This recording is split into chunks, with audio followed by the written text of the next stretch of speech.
Being a kid in the 1970s was great. Watching Scooby-Doo, playing Space Invaders, and taking care of your pet rock. The decade was a great time to grow up, for most people. But for child stars, not so much. Long hours of work and the unbearable scrutiny of being in the limelight 24/7. Why do you think I split in the first place? Robbed these kids of a normal childhood. And while some were able to cope with their fame, many others were not and led far from happy lives. I'm Nostalgic Nick for Do You Remember, and today we'll be looking at some of the biggest child stars of the 70s whom time has forgotten. When this video blows you away, be sure to mash the like button and subscribe to our channel for even more content. But for now, on to tiny stars who blew us away. Linda Blair. What's more lovable than a little girl possessed by the devil spewing both her guts and vulgar profanities? Yeah, probably anything. But America didn't care when The Exorcist was released in 1973, and Linda Blair became a massive star. Just 13 when the film was made, Blair won a Golden Globe for her unsettling portrayal of Reagan, the little girl whose head spun like a top.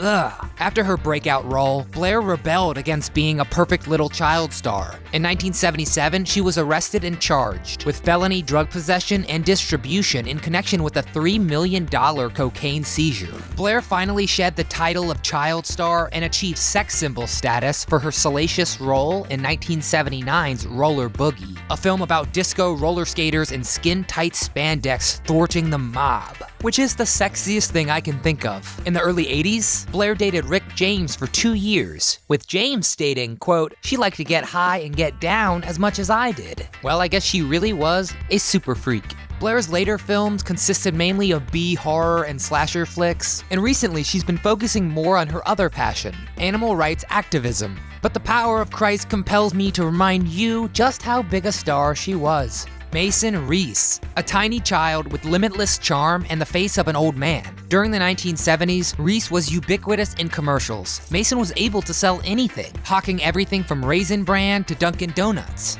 And when he mispronounced smorgasbord as Borgasmord in a 1973 ad for deviled ham, I know what it's like having a Borgasmord. a new national catchphrase was coined, and Reese won the first of 7 Clios for Best Actor in a Commercial. His career didn't last long, however, and by age 17, Reese was burned out on acting and quit the business forever. Understandable for a kid who made over 75 commercials in 10 years. Reese has spent the rest of his life coasting on his early fame, club hopping and partying to try to regain a lost childhood. He even bragged that he lost his virginity to a bathroom attendant fan he met at a club. Reese now owns the nightclub Now Bar in New York and spends his time denying that he is a sugar daddy for his 27-year-old softcore porn actress girlfriend.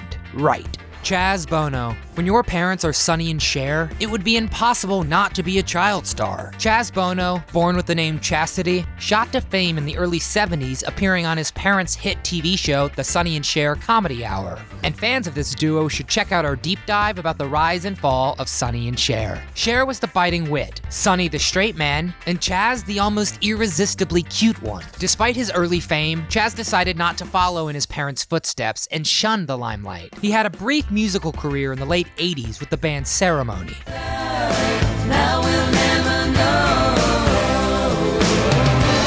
But didn't find his calling until famously coming out as a lesbian in 1997, followed by undergoing female-to-male gender transition between 2008 and 2010. Since then, Chaz has been an outspoken activist, working as a writer for The Advocate, a national magazine promoting LGBTQ rights. He also appeared on a season of Dancing with the Stars, becoming the first openly transgendered man to star on a major network show for something not transgender related. He danced into our hearts as a kid in the 70s and has been dancing ever since.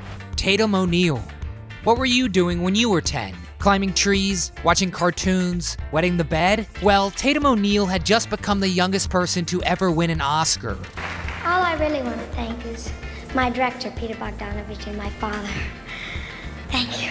ONeill starred alongside her father as a con artist too adorable to resist in 1974's Paper Moon. The movie catapulted her to fame, and over the next few years, she starred in such films as The Bad News Bears with Walter Matthau and International Velvet alongside Anthony Hopkins. At this point, ONeill was on top of the world, but unfortunately, the good times were not going to last, and when she fell hard. Her famous father had exposed her to drugs at a very young age, and by the time she was 17, ONeill was living on her own, partying non-stop, and abusing any substance she could get her hands on. A marriage to tennis great John McEnroe helped slow down her wild ways, but after their volatile relationship ended in 1992, ONeill slowly slid back into a world dominated by drug use. But after losing custody of her children and an arrest for crack and heroin possession, ONeill sought help and got clean and remains sober to this day.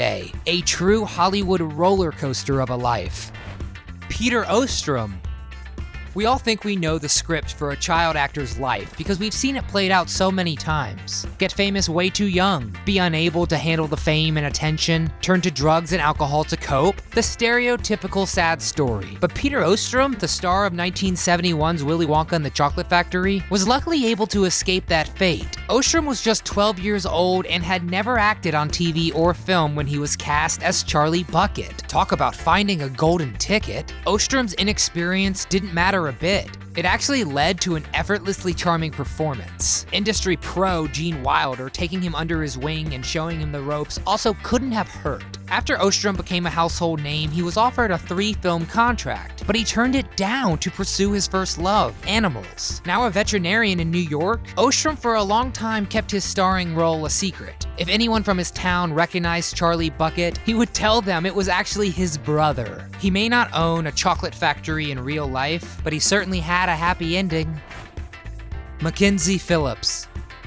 There are child actors who have led hard lives. There are child actors who have led easy lives. Then there's Mackenzie Phillips, whose life reads like a story from ancient Rome. The daughter of the Mamas and Papas singer John Phillips, Mackenzie became a star when at the age of 16, she was cast as rebellious yet lovable teen Julie on the sitcom One Day at a Time. The show was a smash hit, and soon Phillips was making more than $50,000 a week. Unfortunately, the good times would not last. Surrounded by the rock and roll lifestyle, Phillips had first used cocaine at the tender age of 11, with her father even injecting her with the drug upon occasion. After years of drug use, Phillips began to give in to excess. After 2 near-fatal overdoses, she was fired in 1982 from the show that made her famous. Phillips later revealed the worst of it, that at 19, on the night before her first marriage, she blacked out and came to having sex with her father, which is about the most horrible thing you can imagine. It was a sexual relationship that would last for 10 years, only ending after Phillips became pregnant and her father paid for an abortion. Mackenzie continued to struggle with addiction, being arrested in 2008 for trying to bring cocaine and heroin through security at the Los Angeles airport. But after a stint on celebrity rehab, Phillips is now clean and acting again. A positive ending to a truly heartbreaking tale. Kim Richards. Kim Richards shot to fame in the early 70s when she played the adorable youngest daughter in the sitcom Nanny and the Professor, and a psychic alien girl in the Disney hit Escape to Witch Mountain. As the archetypal sweet little blonde, audiences instantly fell in love with her. Tony, why'd you do that? You don't think we're going to get away with it, do you? Richards continued to have a stable, if not spectacular, career, making appearances in such shows as Magnum P.I. and The Dukes of Hazzard in the 80s. While she never sank into drug addiction the way other child stars did, Richards did not always have the happiest life. In 1991, she was on the phone with her fiancé John Collette when pop, pop, 2 loud bangs followed by an eerie silence. It turned out that her fiancé had extorted $150 million from the wrong people. Later in life, Richards transitioned from movies to reality TV. She was one of the original stars of The Real Housewives of Beverly Hills. Richards continues to make sporadic appearances on her TVs, but we'll always remember her best as the little girl talking in our minds. And there you have it, some of the biggest little stars of the 1970s. How many did you remember? Who were your favorite child stars from the 70s? Let us know in the comments. We read every one. These child stars may have been forgotten, but I know you won't forget to hit the like button. And for more throwback magic, be sure to subscribe to our channel. From all of us here at Do You Remember, thanks for watching.